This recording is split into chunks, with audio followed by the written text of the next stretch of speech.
Bonjour à toutes, bonjour à tous. Je suis très heureuse de vous retrouver pour ce nouveau numéro de Tech et Débat, l'émission qui décortique les grands enjeux du monde de la tech et surtout comment ces changements impactent nos vies.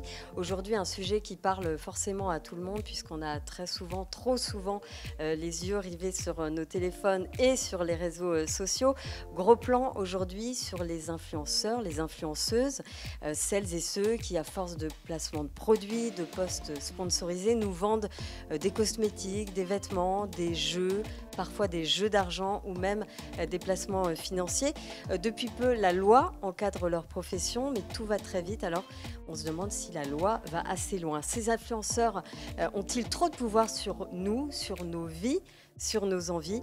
On en débat dans un instant avec nos invités, Karine Fernandez, Guillaume Doki-Tonon et puis Audrey Chipot. Avant de débattre avec vous, nous allons regarder ce documentaire très éclairant signé Florian Huvier avec cette question: les influenceurs font-ils encore la loi? C'est vraiment ce qui va vous sauver la vie. Et même les mecs, si vous voyez ma story et que vos meufs vous saoulent pendant leurs règles ou quoi parce qu'elles ont les hormones en feu, achetez-leur ça. Bon les amis, très bonne nouvelle à vous annoncer. J'ai une amie à moi, elle a ouvert son canal Telegram et pour booster son canal Telegram, elle a décidé de faire gagner 1000 € à l'un d'entre vous. Donc les filles, si vous voulez apprendre un nouveau métier ou si vous voulez vous diversifier dans votre métier, sachez que sa formation, elle est hyper complète. Je vais vous mettre la liste de tout ce qu'elle propose. Un maillot acheté, un maillot offert. La qualité du maillot est vraiment top.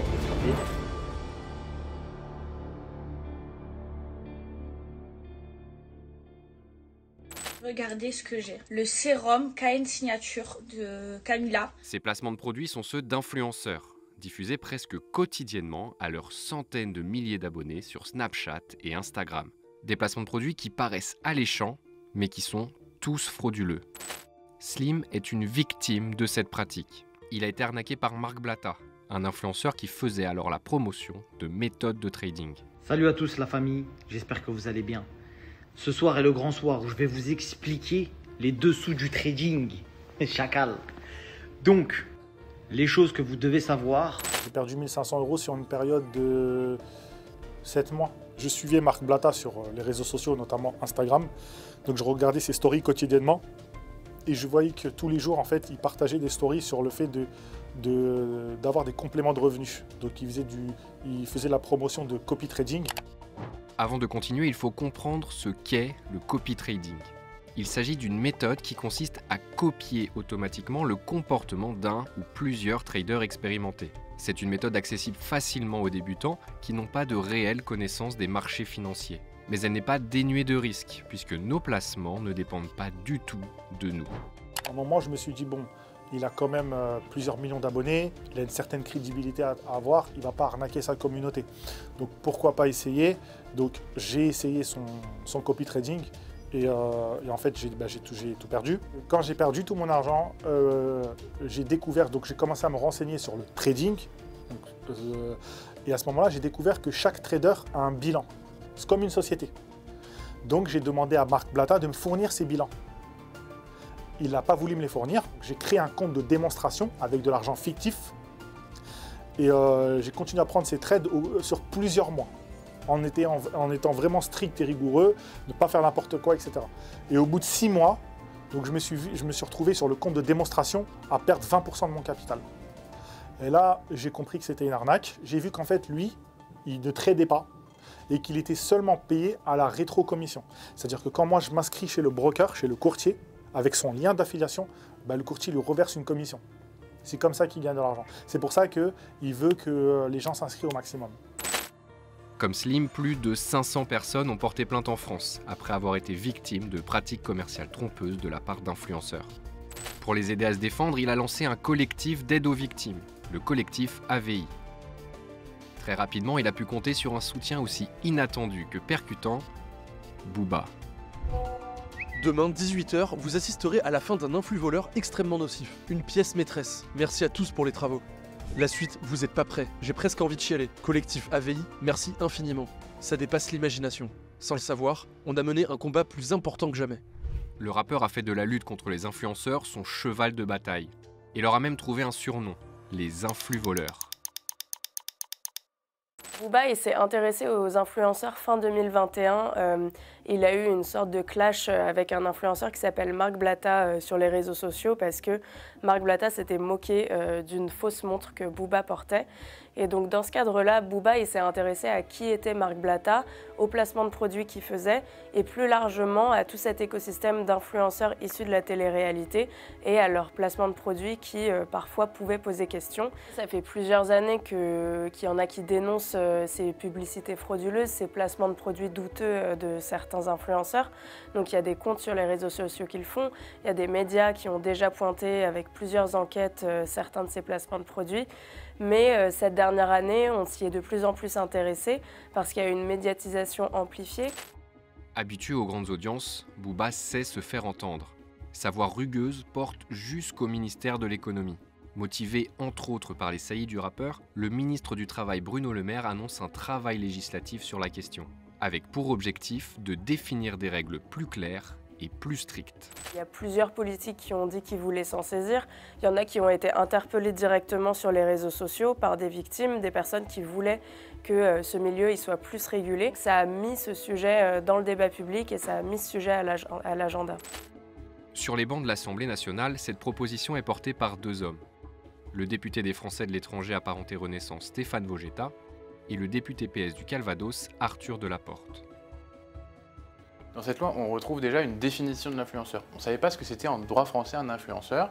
Et donc on a dit, est influenceur celui qui réalise une activité d'influence commerciale. Donc il va toucher une rémunération, soit en numéraire, soit un avantage en nature, en échange, en contrepartie d'une promotion commerciale. Puis à côté de la définition, on a un certain nombre d'obligations qui pèsent sur les influenceurs. Déjà, c'est de respecter le droit général de la publicité. Mais on a aussi des interdictions spécifiques. On a l'interdiction de la publicité pour la chirurgie esthétique ou les méthodes qui transforment finalement la physionomie. On a l'interdiction pour les mineurs de la publicité pour les jeux d'argent. Et puis on a aussi des obligations de transparence. Le fait notamment d'afficher l'intention commerciale du contenu avec soit la mention publicité, soit la mention collaboration commerciale. Voici le résultat du scrutin. Votant 194, exprimé 194, majorité 98, pour 194, contre 0. L'Assemblée nationale a adopté. En juin 2023, après des mois de travail, la loi visant à encadrer l'influence commerciale et à lutter contre les dérives des influenceurs sur les réseaux sociaux est promulguée au journal officiel et entre donc en vigueur. À peu près dans le même temps, de premiers influenceurs sont sanctionnés. Ils se retrouvent obligés de communiquer sur leurs réseaux sociaux les manquements dans la manière dont ils ont effectué leur placement de produits. Sur leur profil apparaît un nouveau post, un carré noir avec un commentaire. Injonction de la DGCCRF pour cesser les pratiques commerciales trompeuses. Incroyable, on vient de recevoir un message du bureau. On a reçu un courrier de la DGCCRF, la répression des fraudes, un truc comme ça, qui demande des informations complémentaires par rapport à notre marque Gilor, suite à de nombreux signalements. Donc vous avez été nombreux, enfin il y a des gens, je ne pense pas que ce soit les gens qui nous suivent, parce que ce serait bizarre de nous suivre et en plus de nous signaler. Mais il y a des gens qui nous ont signalé, toujours pareil pour nos produits Gilor, parce qu'ils veulent notre mort, hein, clairement. La DGCCRF, c'est la Direction générale de la concurrence, de la consommation et de la répression des fraudes. Elle a pour objectif de surveiller les pratiques commerciales, pour éviter que les consommateurs ne soient victimes de comportements frauduleux. L'organe de régulation connaît déjà le monde des influenceurs, puisqu'il avait condamné en juillet 2021 Nabila à payer 20 000 € d'amende. L'influenceuse avait alors fait la promotion de services de crypto-monnaie, sans mettre en garde son public sur les possibles pertes encourues. Et en fait, même si vous y connaissez rien, ça vous permet de gagner de l'argent sans investir beaucoup. Genre vous investissez des petites sommes. Genre moi j'ai dû mettre à peu près 1 000 €, j'ai déjà gagné 800 €. Sophie Cazot travaille sur la question des influenceurs depuis plusieurs mois. Elle a pu observer la façon dont travaille cet organe de régulation. Concrètement, déjà, la DGCCRF, ils reçoivent plusieurs signalements, que ce soit par Signal Conso, qui est une plateforme où tout le monde, vous comme moi, on peut signaler un placement de produit qui nous paraît un peu douteux de la part d'un influenceur. Ça peut être des signalements qu'ils ont reçus aussi de la part d'entreprises ou même eux-mêmes, si jamais ils regardent des stories de certains influenceurs, des vidéos ou autres, ils peuvent se dire « Ah, ce placement de produit, il me pose question ». Et donc, à partir de ces signalements, ils vont se mettre à enquêter dessus. Et donc, concrètement, qu'est-ce que c'est? Ils vont regarder les stories, les publications, les vidéos de ces influenceurs. Ils vont regarder ce qui ressemble à un partenariat. Et ensuite, ils vont regarder les caractéristiques de ce partenariat. Est-ce que ça correspond au cadre légal? Donc, est-ce que le partenariat il est bien indiqué de manière claire? Est-ce qu'il répond aux obligations? Par exemple, quand on fait la publicité de cosmétiques en France, on ne peut pas mettre en avant l'argument que c'est des cosmétiques cruelty-free, donc qui n'ont pas été testés sur des animaux, parce que c'est simplement interdit dans toute l'Union européenne. Donc on ne peut pas utiliser ça comme un argument de vente. Et bah, typiquement, si jamais cet argument il est mis en avant par un influenceur, la DGCCRF elle peut relever ça. Ça peut être un simple rappel à l'ordre, ça peut être une injonction de cesser des pratiques commerciales trompeuses avec une obligation d'affichage, donc ces fameux carrés noirs qu'on a vus sur Instagram, sur YouTube, etc. Ça peut aussi être une amende. Et pour les cas les plus graves, il y a aussi une transmission de ces dossiers à la justice qui peut ensuite décider ou non d'engager des poursuites. Simon Castaldi fait partie des 10 premiers influenceurs épinglés par la DGCCRF. Il a été sanctionné pour ne pas avoir indiqué de mention sponsorisée lors de la promotion d'un showroom de parfum et pour avoir mis en avant un abonnement mensuel à une boîte de bonbons sans en préciser le prix réel. Il nous a raconté comment s'était passé son contrôle et comment il s'est aujourd'hui plié aux règles. Pour moi, là-bas, c'était une blague, pour être honnête. C'est ma maman qui me dit qu'elle a reçu un mail du coup, de la DDPP à l'époque, via la DGCCRF, qui du coup explique que je suis du coup suivi pour pratique commerciale trompeuse. Et moi c'est vrai que étant donné que je n'étais pas et je ne suis toujours pas un influenceur qui fait 15% de produits par semaine, bon, hashtag sponsorisé ou pas, vraiment moi ça me posait, c'était pas mon problème quoi. Je postais ma story machin et je me rendais pas compte. Mais c'est vrai qu'on m'avait dit depuis 1 an et demi, Simon fais attention si tu veux un placement pour hashtag même si c'est pas payé etc. Je dis oui bon. Bon, j'étais pas très, on va dire, j'étais pas très assidu sur les lois. Tu arrives dans les bureaux de la DDPP de Créteil, moi je suis allé. Voilà mon bureau, tu restes assis, ils t'appellent, bonjour, machin. Tu rentres dans les bureaux, ils sont 2, ils te posent des questions, ils te retracent ce que tu as fait. Donc tu expliques pourquoi tu as fait ce poste-là, pourquoi tu as oublié. Et après, bon, ils ont un peu dérivé aussi sur mon ancien agent Magali Berda. Quand tu arrives dans le bureau, qu'ils te sortent la carte et tout, tu dis bon, est-ce que je finis en prison ce soir ou pas? Donc c'était un peu stressant. Ils ont très vite compris que voilà, j'étais clean. C'est donc pour ça que j'ai eu seulement un rappel à la loi. Mais c'est vrai que malheureusement, là où je l'ai un petit peu mal pris, ça m'a un peu dérangé parce que j'étais mis en tête de gondole de tout ce phénomène-là, qui est grave parce qu'il y a eu des vraies arnaques avec d'autres personnes que je n'ai pas citées, mais il y a eu des vrais influenceurs, entre guillemets, qui ont fait des choses graves, pas seulement sur les placements de produits, on a vu avec Booba, etc., tout ce qu'il a dénoncé comme personne, il y a des choses qui sont très graves. Donc pourquoi on me met moi en premier de toute cette histoire, comme si j'étais la tête de tout ce truc-là? Donc je l'ai mal pris. Dans cette galaxie, le nom d'une femme est particulièrement ressorti au fil des mois. Celui de Magali Berda. L'agente d'influenceur la plus connue, elle-même suivie par plusieurs millions de personnes, s'est retrouvée dans l'œil du cyclone, cyberharcelée par Booba et son armée de rat-pis. Il y a eu l'intervention du rappeur Booba qui en a beaucoup parlé sur son compte Twitter et Booba il est très suivi sur Twitter, il a plus de 6 millions d'abonnés donc ça a mis en lumière encore plus ce sujet-là. Tout au fil de l'année 2022 et 2023, il s'est mis à dénoncer sur Twitter principalement ces placements de produits ou ces personnes avec donc des appels à témoignages de possibles victimes de ces arnaques, des relais de personnes qui les dénonçaient, mais aussi parfois des attaques plus personnelles, des attaques sur le physique, sur la vie privée d'influenceurs et notamment l'agente Magali Berda. Oh Berda, y'a pas moyen Berda, je suis pas ta cata Berda. Oh ma galax! Pour moi, j'aime pas faire des vidéos comme vous là, plein de en fait et tout. Ce que t'as pas compris Magali, c'est que tu peux mentir tant que tu veux pendant des années, nous on a les faits. Tu vois Magali, je veux pas créer Victor tout de suite, mais je vais te faire, voilà je vais te faire. Médiatiquement, il a une telle puissance que c'était facile de dire mais non, mais moi je l'ai attaqué parce que regardez ce qu'elle fait. Et les gens ne vont pas à chaque fois vérifier si c'est un placement de produit de chez nous, qui a été demandé par notre agence, qui a été promotionné par un de nos influenceurs. En fait, il m'a mis sur un bûcher en disant c'est elle. Et tout le monde a foncé dedans. Et ça a été très, très grave parce que pendant 6 ans auparavant, j'ai fait mon travail correctement. J'ai essayé justement d'alerter, j'ai essayé de mettre des règles en place au sein de l'agence. Il a fallu qu'un homme qui ait beaucoup plus de poids médiatique que moi me désigne en tant que coupable pour justifier lui ses actes, pour que les gens... Et ce qui m'a déçu, c'est pas vraiment les gens, le public, parce que quelque part le public ne sait pas. Lui, il voit, il regarde, il a pas... Je dirais qu'il n'est pas formé, entre guillemets, pour décrypter le faux du vrai, mais les politiques, oui.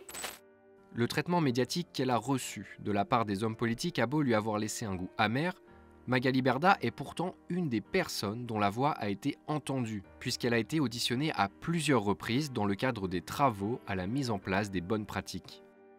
Aujourd'hui, celle que l'on surnomme la papesse des influenceurs a vu son activité d'agent évoluer, une transformation encore en train de se matérialiser, qu'elle voit d'un bon œil. Moi, j'ai fait appel à des avocats. C'est assez complexe, hein. Il y a plein de choses à mettre en place, donc on est encore en train de mettre en place les choses. Encore une fois, à partir du moment où les règles sont posées et que c'est clair, on ne peut que respecter les règles. Moi, ma grand-mère m'a toujours appris quelque chose de très simple. Coupe-toi un doigt plutôt que de te couper un bras. C'est-à-dire, il vaut mieux gagner moins, c'est pas grave, plutôt que de tout perdre. On s'en fout, l'argent ça va, ça vient, c'est pas grave. Et oui, on gagne moins d'argent, mais en soi, je pense qu'on n'est pas à plaindre. Je pense qu'il faut arrêter de dire l'influence est mort, c'est pas vrai. L'influence, c'est pas mort du tout. C'est juste que c'est plus le même niveau qu'avant et c'est normal parce que ça s'est structuré. Mais quand même, je pense qu'il faut arrêter de se plaindre parce qu'aujourd'hui, il y a des gens qui gagnent 1 200 € par mois pour manger et pour tenir un mois entier. Les revenus des influenceurs sont encore, je dirais, par rapport à la moyenne française, très au-dessus, très au-dessus de la moyenne. Donc, il faut arrêter de se plaindre. Il faut arrêter de dire « ils gagnent plus d'argent ». Bah oui, en fait, on gagne peut-être moins d'argent, mais en soi, il n'y a rien de dramatique. Je veux dire, on n'est pas à plaindre et c'est déjà très bien. C'est déjà très bien. Aujourd'hui, plusieurs influenceurs, pour la plupart ex-candidats de télé-réalité, ont vu leurs revenus chuter. Parfois de 40 000 € à 5 000 € par mois, comme l'expliquait par exemple l'influenceuse Julia Paredes à GRM Star. Je vais te dire la vérité, il y a des mois, je gagnais 35 000 €, 35 à 40 000, ouais. Et après les polémiques, maintenant, on est à des 5 000. Oh putain, Booba, mais tu les as ruinés! Franchement, il nous a tué le business. Cette baisse, elle ne se constate pas dans tous les milieux des influenceurs. Il y en a qui disent que ça se maintient plutôt bien. Là où la loi elle a un effet sur ces autres influenceurs qui ne sont pas forcément issus de la télé-réalité, c'est que comme il y a encore un certain flou sur certaines dispositions de la loi, certaines précisions, il y a des frais juridiques qui s'allongent énormément parce qu'il y a beaucoup de négociations entre les marques et les influenceurs ou les marques et leurs agents. Et donc, ces allers-retours entre le service juridique de l'un, le service juridique de l'autre, et ça crée un allongement des délais et parfois même tout simplement pas de contrat du tout. Et donc, évidemment, une perte d'argent pour ces influenceurs. Mais ça, c'est assez difficile à chiffrer encore. Mais les influenceurs incriminés ont-ils pour autant dit adieu au placement de produits frauduleux, aujourd'hui considérés comme illégaux? Alors, je vais vous expliquer... Audrey tient le compte Instagram Vos Stars en Réalité, sur lequel elle documente les publicités mensongères et les manquements des influenceurs. Nous avons joué à un petit jeu avec elle. Nous lui avons montré plusieurs contenus publiés sur les réseaux sociaux, après l'entrée en vigueur de la loi, et nous lui avons demandé son avis. Alors, donc sur cette image, on voit une influenceuse qui est en train de faire une publicité. C'est indiqué en tout petit en haut à gauche. Bon, il faut agrandir l'image pour qu'on puisse voir le hashtag publicité, alors que logiquement, on devrait le voir tout de suite quand on arrive sur la story, quoi. Alors, il n'y a pas de taille de définie dans le texte de loi, mais par contre, ça doit être lisible, visible, instantané. Donc, dès la première story de l'influenceuse, ça doit se voir. Du coup, avec Ahmed, on a fini notre séance de laser. Il a fait les aisselles et... le torse. Moi, j'ai fait les aisselles et le maillot. On voulait juste vous donner une grosse offre qu'on a jamais eu. En ce moment, on est très full offre. Ouais, big promo. Vraiment, la séance de laser, aisselles, maillot de bain intégral et demi-jambe, elle vous revient à 130 € l'équipe. Au lieu de 250 € l'équipe. Franchement, Alors, on voit 2 influenceurs qui sont en train de faire une publicité pour de l'épilation laser. La première problématique, c'est que l'épilation laser, c'est du médical. Donc, on est dans de la médecine esthétique. On n'a pas le droit de faire de publicité pour de la médecine esthétique. Depuis que je suis là, vous m'avez toutes complimenté pour ma peau. Vous m'avez toutes dit, t'as une peau magnifique, t'as fait quoi ta peau et tout. Franchement, bon là, c'est au réveil et tout. Cette gamme-là, je la teste depuis le jour où je vous l'ai présentée. Il n'y a pas de filtre et rien, me prétend. J'ai reçu beaucoup de messages du genre, oui, tu mets des filtres maintenant, t'as fait quoi à ta peau, etc. Oh, là, je reçois que ça depuis que je suis revenue. Et je me suis dit, moi, j'ai changé quoi? Et après, je me suis dit, mais c'est ma routine visage que je fais tous les jours, en fait. Alors là, on voit une influenceuse qui fait la publicité d'une mousse nettoyante visage. Elle indique publicité, donc c'est très bien. Et en fait, on va la voir qui dit « je n'ai pas de filtre ». Sauf qu'on voit le filtre qui saute et du coup, on voit bien qu'il y a un filtre. Et dans la loi, le filtre doit être mentionné si on en utilise un. Et elle dit « non, non, je vous jure, j'en utilise pas ». Audrey l'affirme, si la loi de juin 2023 effectue un bon travail d'encadrement, elle n'a pas permis de stopper intégralement le phénomène. Il y a toujours des appareils qui viennent de Chine, ça c'est une certitude. Si c'est du dropshipping, toutes les mentions qui devraient être indiquées et prévues dans la loi ne le sont pas. Mais on voit toujours des sites où il n'y a pas de mention légale, des conditions générales de vente qui ne sont pas personnalisées par rapport au site. Voilà, on voit toujours ça. Où on ne sait pas si les produits sont vraiment conformes à notre réglementation aussi, enfin à nos normes, ça on ne sait pas.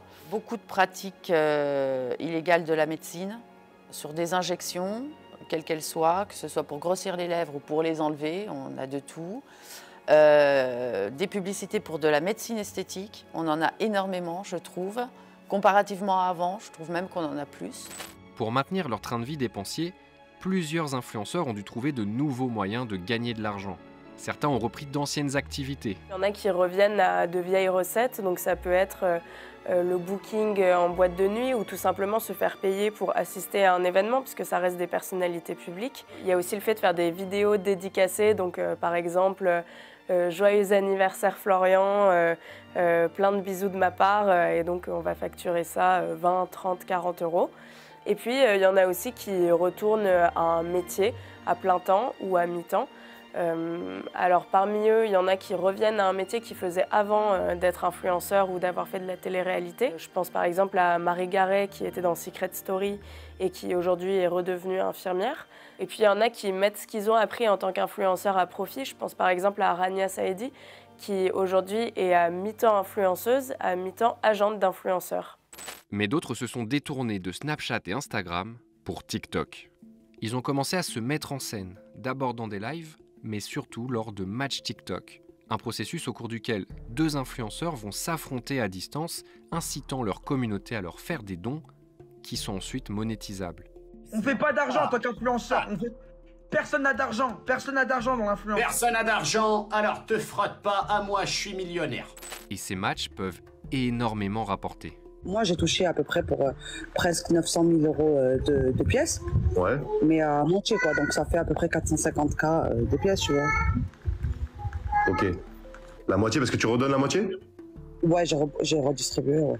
Les premiers candidats de télé-réalité que j'ai vus dessus, ça a commencé peut-être il y a un an et demi. Depuis, ils sont beaucoup plus nombreux dans les classements des matchs TikTok. Il y a différents types de problèmes. On va parler d'emprise et de manipulation, de mendicité 2.0. Pour moi, c'est de la mendicité 2.0. L'idée pour le TikToker va être de demander à sa communauté de donner des cadeaux virtuels qui s'achètent pour celui qui donne et du coup qui font gagner de l'argent à celui qui le reçoit. On est sur du phénomène d'emprise et de dépendance aussi, puisque les TikTokers vont nous parler de team. Très vite, ce discours arrive, on est une équipe et on va gagner ensemble, etc. Non, à la fin, il n'y a que le TikToker qui gagne. Hein. Vraiment, tous ceux qui auront donné n'auront rien gagné. Eux, ils auront tout perdu. Ça, c'est certain. Il n'y a même pas une petite récompense ou... Non, non, non. Quand on creuse un peu plus loin, on voit aussi que les TikTokers vont contacter les abonnés en message privé, essayent de créer un lien pour que la personne revienne et continue à donner ses cadeaux virtuels. qui, en termes de prix, je vais parler en euros, vont coûter de 0,01 euro. Donc on peut se dire, c'est pas grand-chose, à 500-600 euros en fonction des cours de change du moment. Donc là, c'est quand même déjà des sommes un peu plus conséquentes. Et là, sur la semaine, celui qui remportera la semaine de match, en général, donc il est, on va dire, entre 50 000 et 70 000 euros de gagné pour lui à la semaine. Quand même, ça paye mieux que des placements de produits, je crois. Forcément, vu les sommes évoquées, la pratique n'est pas passée inaperçue auprès de la sphère politique. Le député PS Arthur Delaporte entend d'ailleurs légiférer dessus prochainement. On a toujours des choses à réguler. On peut aussi avoir de la régulation au niveau de TikTok parce que ce qu'on observe aujourd'hui, c'est que les influenceurs vont perdre leurs revenus via les placements de produits et vont se lancer dans les matchs TikTok ou les cadeaux sur TikTok. Ça, c'est problématique et donc ça fait partie des champs qu'on va essayer de réguler. Soit là, dans les semaines qui viennent avec la loi de régulation de l'espace numérique, soit dans les mois qui viennent avec des lois qui transposent des directives européennes ou des dispositions européennes. Et donc là, on pourra toujours réussir, quand ça a trait au numérique, à modifier ci ou là des petits points de détail qui mériteraient d'être améliorés. Dans les points, c'est sûr qu'on a d'un côté le TikTok qui pose problème sur les matchs, mais aussi sur les cadeaux, sur tout ce qui est aussi autour de la fiscalisation des cadeaux. Nous, on a un point aussi autour des cagnottes qui peuvent poser problème et qui devraient amener à une régulation plus importante. On a tout ce qui est autour de la santé, où je pense qu'il faut qu'on aille plus loin, parce qu'aujourd'hui, on a trop de charlatans qui font des faux conseils de santé, qui menacent, qui mettent en danger la vie des consommateurs. Et donc ça, c'est une des préoccupations, oui, qui est la nôtre. Et puis un autre point, c'est comment on arrive à généraliser les mécanismes qu'on a mis en place, notamment sur l'interdiction de la publicité pour les mineurs. Il y a tout un volet protection des mineurs dans la loi. Ça fait partie des choses qu'il faut qu'on continue sans cesse de retravailler. 6 mois après l'entrée en vigueur de la loi, le travail se poursuit en effet. Car au-delà des personnalités issues de la télé-réalité, ce texte s'applique désormais aux 150 000 influenceurs qui exercent leur activité en France. Des influenceurs, souvent créateurs de contenu, qui dénoncent des flous dans cette loi. Alors pour satisfaire au mieux l'intégralité de cette profession encore neuve, un groupe de travail a vu le jour à Bercy, avec notamment Bruno Le Maire et l'UMIC, la principale fédération du monde de l'influence. Un travail jugé nécessaire par les différents acteurs pour s'éloigner du Far West que déplorait le ministre de l'économie il y a quelques mois. Un Far West symbolisé par un duel, celui opposant Magali Berda à Booba. La papesse de l'influence accuse le rappeur d'avoir coulé son agence, Shona Evans, et lui réclame 30 millions d'euros.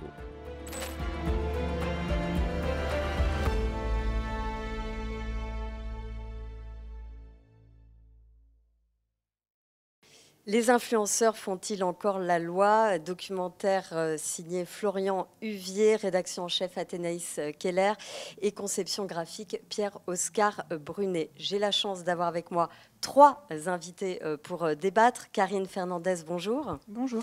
Vous êtes à la tête de la Fédération professionnelle de l'influence, l'UMIC, l'Union des métiers de l'influence et des créateurs de contenu. Vous êtes aussi chef d'entreprise.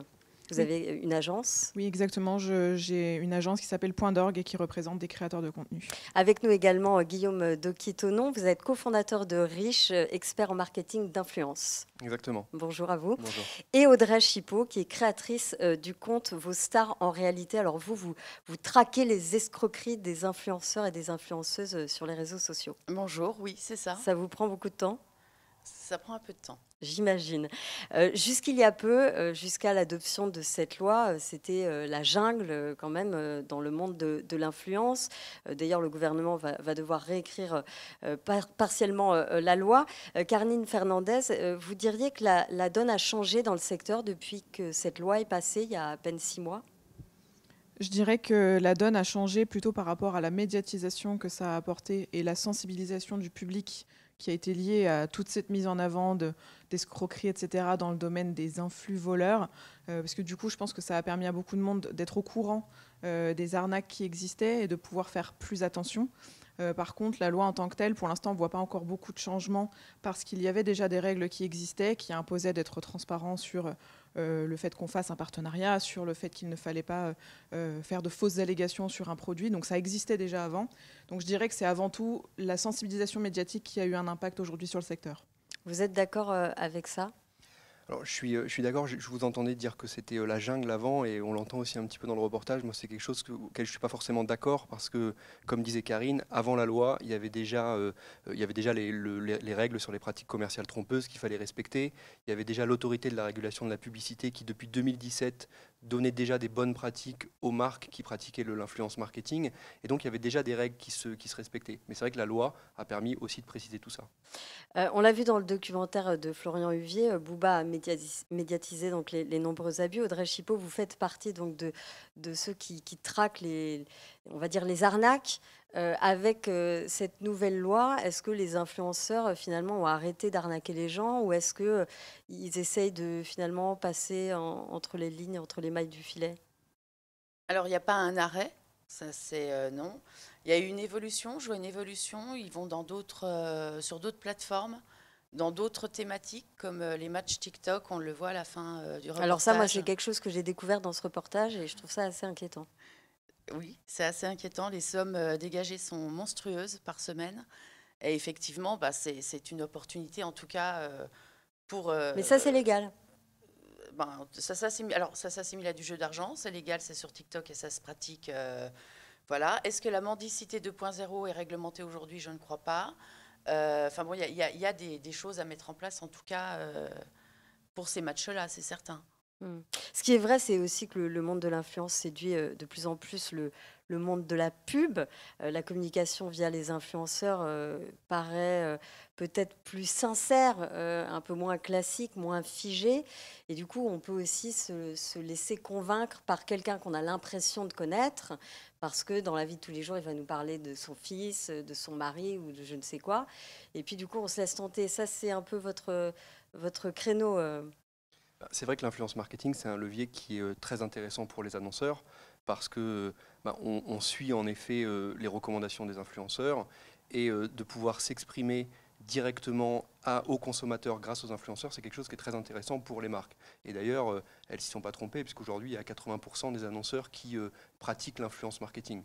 Donc c'est forcément un vrai sujet et un vrai intérêt pour les annonceurs. J'ai une question, vous n'allez peut-être pas être d'accord. À partir de quand, finalement, on peut dire qu'on est un influenceur? Est-ce qu'il faut avoir 5000 followers sur Instagram, ou est-ce qu'il faut en avoir 1 million? Mon avis est qu'on est tous les influenceurs de quelqu'un, et il n'y a pas vraiment un nombre d'abonnés à avoir. Déjà, la responsabilité s'applique à chacun dès lors qu'on peut avoir un impact sur une audience, même si on a nos proches autour de nous et qu'on leur recommande des choses fausses, on les met tout autant en danger qu'une communauté. Il faut garder ça en tête. Donc pour moi, il n'y a pas de taille. On est tous l'influenceur de quelqu'un. Du moment, même moi, avec mon petit nombre d'abonnés, je suis peut-être influenceuse envers ceux qui me regardent. Donc j'ai un impact sur eux. Mais alors, comment on peut contrôler, par exemple, un petit influenceur, comme vous dites? Lui, il n'est pas dans la lumière. C'est ce que vous disiez tout à l'heure. C'est presque quand on parlait avant l'émission, vous disiez que les acteurs de la télé-réalité, finalement, étaient pointés du doigt. Ils ont fait du mal à ce secteur? Alors, ils ont fait du mal parce que je pense que le grand public, sur le principe, ne savait pas forcément dans le détail ce que c'est que l'influence marketing, et que du coup, il y a eu l'amalgame temporaire, en tout cas, qui a été fait sur le fait qu'un influ-voleur, c'est un influenceur et que tout le monde est pareil, ce qui n'est pas le cas. Par contre, c'est une des raisons d'être de l'UMIC, donc de la fédération, c'est que nous, on se rend compte que, certes, par exemple, dans mon agence, je représente des créateurs qui sont très suivis, qui fonctionnent bien et qui, du coup, en font leur métier. Donc, ils ont la chance d'être déjà entourés, déjà accompagnés. Mais en fait, l'immense majorité des créateurs de contenu aujourd'hui n'a pas d'agent, n'en fait pas son métier, et tout seul, c'est quelqu'un comme vous et moi qui pourrait demain avoir son premier partenariat qui tombe dans sa boîte mail et qui ne sait pas du tout comment le traiter, qui ne sait pas quelles sont les règles en vigueur. Et le but de l'UMIC, c'était de pouvoir permettre à tous ces créateurs qui sont seuls d'avoir une boussole et de se dire « Ok, je n'ai pas été formé à ce métier, j'ai besoin de savoir ce que j'ai le droit de faire ou pas faire, quels sont mes droits et devoirs. » Et on espère pouvoir guider le plus de créateurs indépendants possible vers ça, tout comme on peut guider des créateurs qui sont déjà en agence. Guillaume Toki-Tonon. Ouais, je voulais rebondir là-dessus. Je pense que c'est important pour les gens de comprendre l'écosystème des influenceurs, des créateurs de contenu aujourd'hui en France. Il y en a 150 000, donc c'est énorme. Et la taille médiane d'un influenceur en France, c'est 10 000 abonnés. Donc vous voyez, on est loin de l'image qu'on peut se faire des influenceurs qui ont des millions d'abonnés. Un autre chiffre qui est quand même assez frappant, c'est que vous avez 86% des influenceurs aujourd'hui qui gagnent moins de 5 000 € par an. par an sur l'influence marketing. Donc l'image qu'on a de l'influenceur de la télé-réalité qui gagne des millions d'euros avec ses partenariats. Et qui a déménagé à Dubaï. Exactement, ça existe, mais ce n'est pas une partie importante de l'écosystème. Alors il ne faut évidemment pas passer sous silence les dérives de ces influenceurs-là, mais ce que je veux dire par là, c'est qu'il ne faut pas que ces influenceurs jettent l'opprobre sur l'ensemble de la profession parce qu'ils ne sont pas représentatifs. Vous êtes d'accord avec ça, Audrey? Oui, alors je rejoins totalement Karine, on est tous influenceurs. Ça, c'est sans aucun doute. Vous avez un peu plus de 150 000 abonnés. Vous influencez sur quoi? La vérité? Non, parce que moi, je considère mon compte comme un compte de prévention. Donc, voilà. Donc, vous influencez sur la prévention? Sur la prévention, voilà. Ce que je vois, moi, comme danger avec ces candidats de télé-réalité qui ont fait beaucoup de choses qu'ils n'auraient jamais dû faire, c'est qu'ils ont aussi inspiré énormément de petits créateurs. Et vous le disiez, il y a beaucoup de personnes qui ont en moyenne 10, 15 000 abonnés. Ils reçoivent effectivement les premières demandes de partenariat dans leur boîte mail. Et du coup, ils se disent, ben, tiens, je vais faire ce partenariat. Pourquoi pas? Ça a été déjà vu peut-être chez un candidat, peu importe. Je peux le faire et le faire de la même manière, alors que ce ne sera pas forcément safe pour le consommateur. Guillaume, vous voulez rajouter quelque chose? Oui, Audrey a raison sur cette chose-là, c'est que même si ces influenceurs ne sont pas représentatifs de l'écosystème, ils peuvent en effet influencer d'autres. Et le fait que la loi essaye de mettre un stop vraiment à ces pratiques, à ces dérives, ça peut permettre aussi aux nouveaux influenceurs de ne pas suivre le même chemin que cela. Ce qui est très inquiétant aussi, c'est que parfois on voit des influenceurs qui peuvent être dangereux pour la santé. Je pense notamment aux injections. Ça, on l'a beaucoup vu. Alors maintenant, ça commence à être régulé, mais on continue à en voir tous les jours passer sur Instagram notamment. En fait, ce qui a manqué pendant toutes ces années, comme on le disait, les règles existaient déjà. Promouvoir des injections sauvages ou peu importe, parce qu'on a vu toutes les formes possibles à ce sujet, c'était déjà interdit. Et ce qui manque, je pense, c'est des sanctions. C'est qu'il manque, je pense, des moyens pour pouvoir suivre tout ça et appliquer rapidement des sanctions. Pendant des années, toutes les dérives étaient possibles du côté des fameux influx-voleurs, que ce soit leur faire croire qu'on peut devenir riche en une seconde en suivant je ne sais pas quel placement douteux. Ça a duré pendant des années et les sanctions n'étaient pas là et ne sont officiellement toujours pas là, pas que je sache. Il y en a eu quelques-unes et c'est assez rare. Je pense que c'est ça, en fait, finalement, la notion de Far West, peut-être. C'est celle où ils se disaient, de toute façon, il n'y a pas de sanctions, donc bon, on verra bien. Il est temps maintenant, je pense, que ces actes soient sanctionnés le plus rapidement possible pour que tout le monde ait peur de se dire que je ne peux pas faire ça, je dois faire attention. Après, moi, j'aimerais aussi qu'on parle du phénomène d'emprise, parce que, par exemple, je vais suivre une maman qui a 2 enfants, on va dire, qui me ressemble peut-être un peu dans sa manière de consommer, etc. Elle va faire ses courses dans un supermarché, elle revient avec des super belles pommes, elle va faire une super belle tarte, c'est très très bon. Et en fait, bon, elle a évidemment fait ses courses gratuitement, et en plus, elle est payée pour ce poste-là. Mais moi, j'ai l'impression qu'elle me parle comme si elle était ma copine, et en fait, elle m'influence, et je trouve que ça manque de sincérité, tout ça. Quand je vois une publicité, je choisis d'y aller. Là, dans ce cas, le cas que vous décrivez n'est pas légal. Oui, mais elle a marqué post sponsorisé, donc c'est légal. Sauf qu'elle l'a mis en tout petit. Donc ça n'est pas.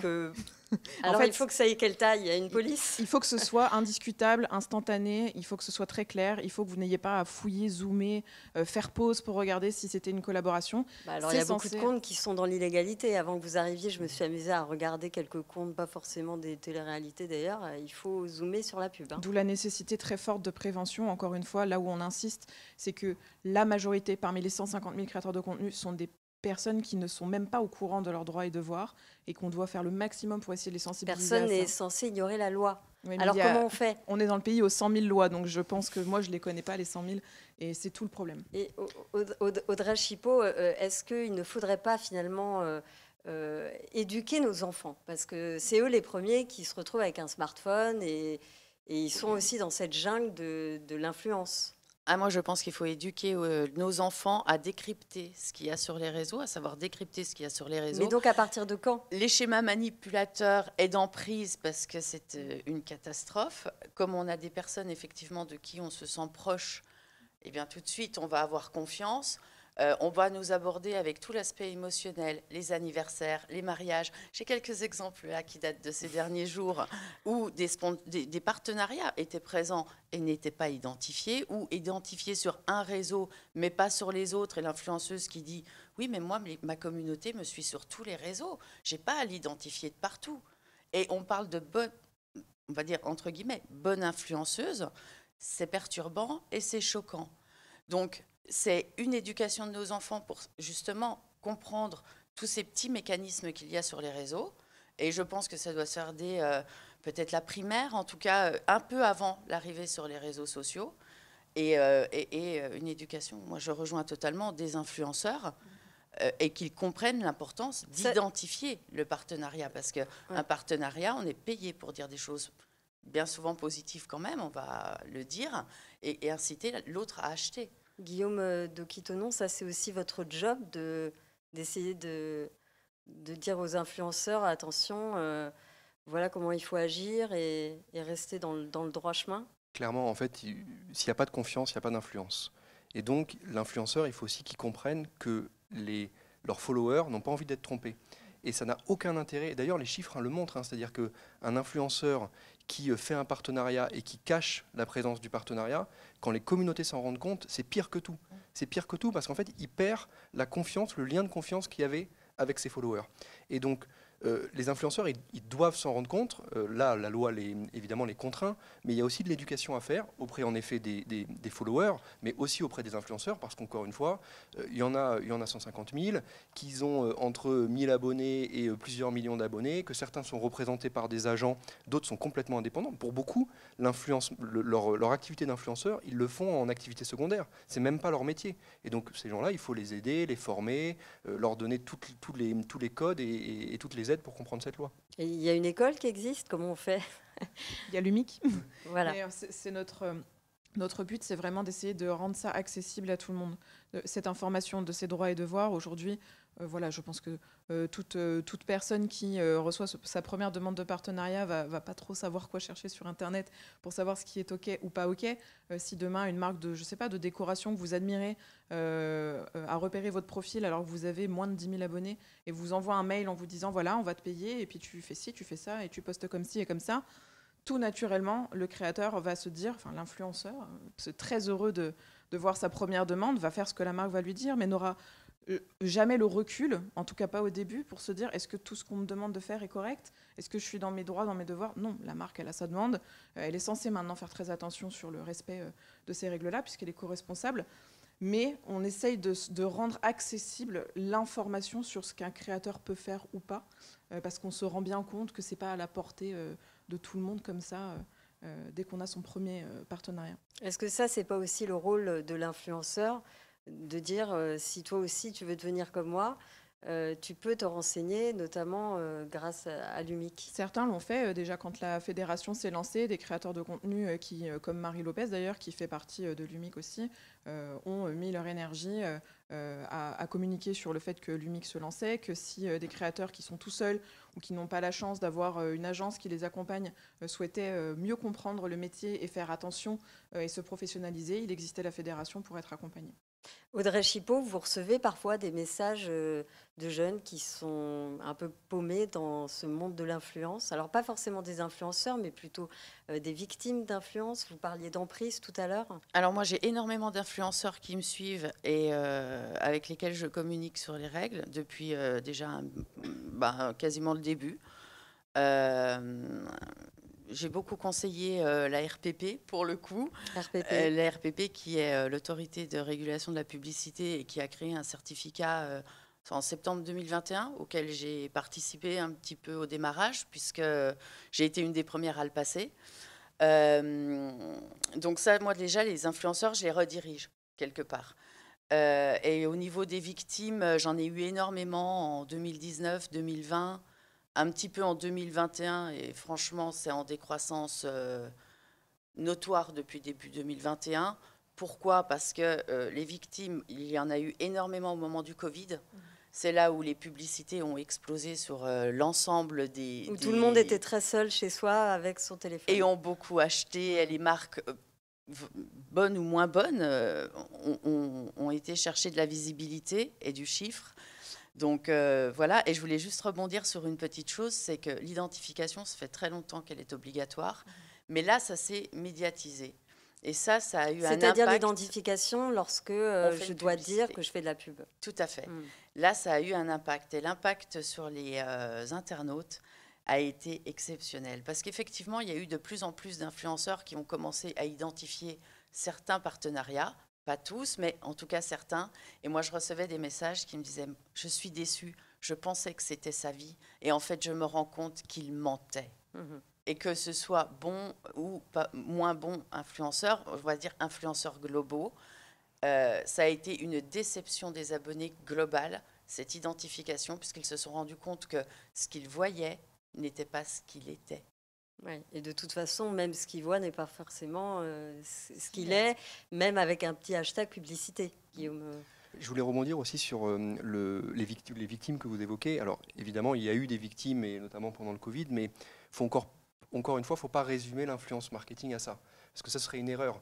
Pendant le Covid, il y a aussi beaucoup d'influenceurs qui ont pris la parole pour des causes, pour des sujets d'utilité publique. La majorité des gens suivent des influenceurs pour s'instruire, pour apprendre des choses, pour se divertir. Et la majorité des followers ne sont pas victimes des influenceurs. Il y en a, il ne faut pas sous-estimer, et c'est des cas très graves, on est des gens qui ont perdu beaucoup d'argent, mais il ne faut pas résumer le monde de l'influence à des arnaqueurs et à des victimes. La publicité clandestine, elle se traque comment finalement aujourd'hui? Je pense qu'à force d'éducation de la part des gens qui suivent ces influenceurs, elle se devine et ensuite elle se signale. Aujourd'hui, sur les réseaux sociaux, il est possible de justement signaler un contenu qu'on estime ne pas être transparent lorsqu'il a été payé par une marque. Et ensuite, on espère, ça sanctionne. Mais il n'existe pas... L'ARPP utilise une intelligence artificielle pour analyser tous les contenus qui sont postés par les créateurs et voir de façon assez automatisée s'ils sont transparents ou pas. Et d'ailleurs, cette même analyse a permis de révéler que sur l'ensemble de tous les contenus qui sont postés, il y a en moyenne 6% qui sont des sponsors, des collaborations. Ça veut dire qu'on est très loin de l'image de l'homme sandwich qu'on avait justement en tête pour l'influence. 6%, c'est vraiment une très petite part. C'est-à-dire que dans la règle générale, le créateur parle de sa passion, de son quotidien, de ce que vous voulez, de sa cause. Et de temps en temps, il peut y avoir une marque derrière. Mais la manière de le détecter, je pense que maintenant, c'est plus l'habitude aussi. Et puis, il y a la brigade de la DGCCRF. Il y a 15 agents qui vont regarder les contenus et sanctionner. La DGCCRF, je me suis mis une petite note parce qu'à chaque fois, je ne retire jamais. Direction générale de la répression des fraudes. Voilà, c'est ça. Aujourd'hui, il y a donc, vous le disiez, 150 000 followers en France. Influenceurs. En France. 7 millions dans le monde. Voilà, 7 millions dans le monde. Est-ce que la France peut contrôler ce qui se passe ailleurs? Parce que on peut suivre n'importe qui aujourd'hui. On peut suivre des stars aux États-Unis qui peuvent là aussi nous influencer à manger du collagène, par exemple. Je pense à Jennifer Aniston qui sait ça, mais comment on fait? C'est un point encore de la loi qui reste à affiner. À comprendre, parce que c'est vrai que sur la loi, la territorialité de la loi est assez claire. C'est qu'à partir du moment où l'influenceur s'adresse à une audience française, dans ces cas-là, il doit respecter la loi française. Mais on comprend bien que quand comme vous le disiez, on peut suivre des gens aux États-Unis, il peut y avoir des influenceurs aux États-Unis qui nous intéressent et inversement, ça devient compliqué de respecter cette loi et de respecter toutes les autres lois qu'il va y avoir à l'avenir. Donc ça, c'est un point de cette loi d'ailleurs sur laquelle l'UMIC travaille aussi activement. L'exemple de la Belgique est parfait parce qu'en Belgique, il est imposé d'écrire des mots qui sont complètement différents de ce que la loi française impose. Or, par exemple, mon agence représente des créateurs belges, mais qui sont finalement suivis majoritairement par une communauté française, parce que c'est comme ça, et c'est vrai qu'en France, c'est beaucoup plus actif que la Belgique sur ce sujet. Or, ils sont perdus parce que la Belgique leur impose, par exemple, d'utiliser le mot « annonce » lorsqu'ils font une collaboration, alors que nous, c'est publicité ou collaboration commerciale. Donc se pose la question de qu'est-ce qu'on fait? Je respecte quelle loi au final pour être sûr de ne pas me mettre mal? On n'a pas encore tellement su nous répondre là-dessus et on essaie de clarifier ça, oui, avec l'UMIC. On parlait tout à l'heure des matchs TikTok. Bon, alors c'est vraiment ce que je disais tout à l'heure que j'ai découvert dans ce documentaire. Ça aussi, comment est-ce qu'on peut arrêter ça? Parce qu'en fait, c'est vraiment n'importe quoi. C'est vraiment prendre les gens pour des débiles, pardon, mais... Après, Là, on est moins dans le marketing d'influence, dans le sens où ils ne sont pas en partenariat avec des marques. Et en soi, que les gens payent pour se divertir, c'est rien de nouveau sous le soleil. Maintenant, c'est l'éducation des jeunes pour ne pas tomber dans cette manipulation. Moi, je pense que ça passe beaucoup par l'éducation, pour ne pas tomber justement dans cette manipulation 2.0 que vous évoquez, parce que c'est ça qui est grave. Et effectivement, ça ne concerne pas des collaborations commerciales, donc ce n'est pas du marketing d'influence en tant que tel. Peut-être que par contre, il faudra pour le coup, vu que c'est nouveau, légiférer sur la manière dont on laisse un mineur dépenser de l'argent sur une plateforme. Ça nous dépasse évidemment, mais c'est vrai que c'est très problématique, on le voit. Je pense que certains influvoleurs ont essayé de trouver un moyen différent de varier leurs revenus, mais c'est très problématique effectivement, parce que je pense que c'est avant tout des mineurs qui se laissent embarquer là-dedans, peut-être au détriment des parents. Et d'ailleurs, on ne l'a pas dit depuis le début, mais c'est très important de sensibiliser les parents, et que les parents soient au courant de ce que font leurs enfants sur les réseaux sociaux. C'est très difficile d'être au courant de ce que font nos enfants sur les réseaux sociaux. C'est peut-être pour ça qu'il faut leur interdire. D'ailleurs, normalement, avant 13 ans, on n'a pas le droit d'être sur Instagram ou autre. Audrey Chipot, vous n'avez pas envie, ou peut-être que vous le faites déjà, d'aller dans les écoles et de sensibiliser les enfants en plus de ce que vous faites déjà sur Instagram? Alors, je pense que je n'ai pas cette vocation et qu'il faut les bonnes personnes aux beaux endroits. C'est pas ma place. Mais en tout cas, vous allez continuer sur Instagram à dénoncer les abus. Oui, oui. Ben, en tout cas, je trouve que ce qu'on voit sur les réseaux, c'est passionnant. Bon, j'aime la pub, je crois que c'est clair. Mais oui, je trouve que ce qu'on voit sur les réseaux et les dérives qu'il y a, pas forcément sur le marketing d'influence, mais en tout cas qui vont toucher des influenceurs, ça forcément, je trouve ça très intéressant. Eh ben, je vous remercie. Merci à vous trois d'être venus dans cette émission. Karine Fernandez, je rappelle que vous êtes à la tête de la Fédération professionnelle de l'influence. L'UMIC, c'est l'Union des métiers de l'influence et des créateurs de contenu. Guillaume Tokitonon, vous êtes cofondateur de Reach, expert en marketing d'influence. Et Audrey Chipot, donc on vous retrouve sur Instagram. Rappelez-nous le nom de votre compte. Vos stars en réalité.